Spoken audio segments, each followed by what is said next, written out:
presidential candidate of the Labour Party for the 2023 general elections, Peter Obi, has challenged the Nigerian government to publicly name highly placed leaders involved in crude oil theft in the country.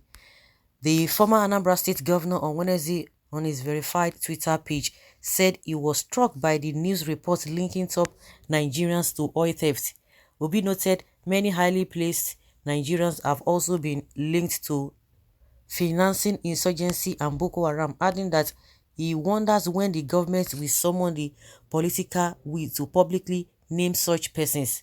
Obi, who said that in the national interest there should be no sacred cow, wrote, "I am struck and intrigued by the news reports linking highly placed Nigerians to oil theft. Same has been the case with financing insurgency and Boko Haram. When will federal government summon the political will to publicly name such persons? In the national interest, there should be no sacred cows." Sahara Reporters exclusively reported in September 2021 that 300 suspects arrested by the government for funding Boko Haram terrorists had been released. Who? Sahara Reporters earlier reported how over 400 persons were arrested by security agencies during a nationwide crackdown on the suspected financiers of terror in Nigeria. The operation was said to have been approved by President Buhari in 2020. Confirming the report a few days later, Attorney General of the Federation and Minister of Justice Abubakar Malami, SAN, said the government embarked on a wider and far-reaching investigation into terrorism financing after the conviction of Boko Haram financiers in the United Arab Emirates.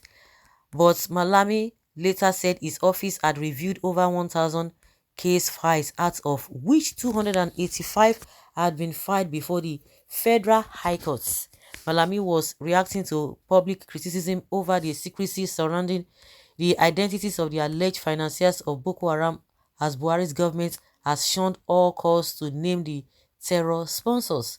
The United Arab Emirates had listed the names of 38 sponsors of terrorism, which include 6 Nigerians.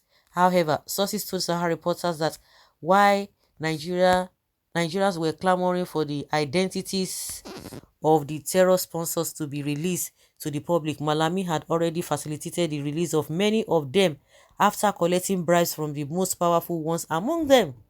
Sahara Reporters had also published a list of 45 names out of the 400 suspects said to have been sponsoring terrorists. But according to a source, the 45 persons were the insignificant foot soldiers of terror financiers being detained by an expert order, while others had been released. Sahara Reporters exclusively obtained documents including an affidavit in support of a motion filed by prosecution to seek the continued detention of the suspect at a Wu Basse Barracks, Asokoro, Abuja for 90 days pending the conclusion of investigations by the headquarters of the Nigerian Army Intelligence Corps.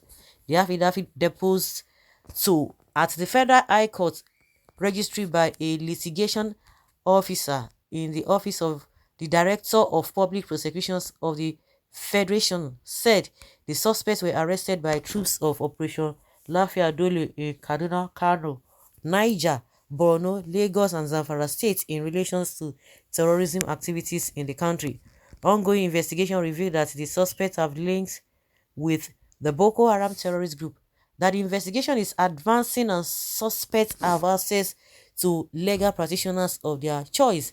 That is in the interest of justice that the suspects be remanded pending the conclusion of the investigation, as there are chances that the investigation be compromised if the suspects are released on bail, that the court has the power to grant the application.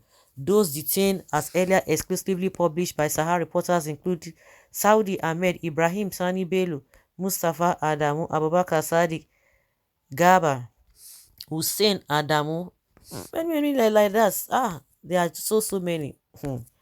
So at the end of the day, what happened? At the end of the day, what happened? The country's export allocation fell from 1.8 million barrels, those who are stealing the oil, to 1.4.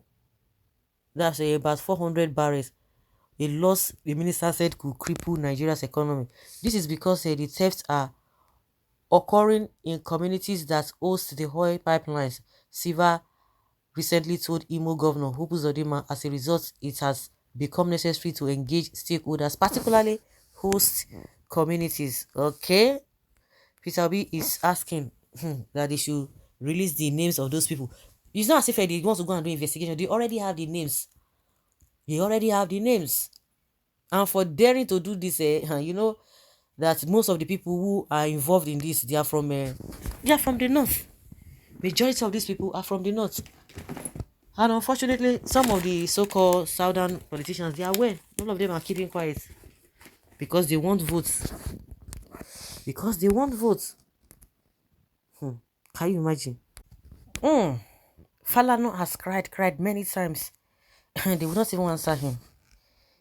We will vote out APC come 2023. Party of evildoers. We are tired of this incompetence, corruption, injustice. We won't support evil, selfish people like Buhari. Bandits having breakfast with their master. Guess who? Tinubu vice Kashim Shettima. Everybody is looking the other way.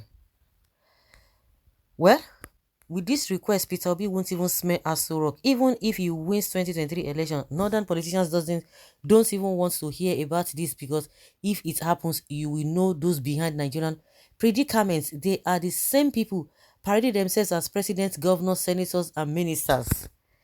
The reason why Buhari will not name them is because he might end up naming himself and other APC members.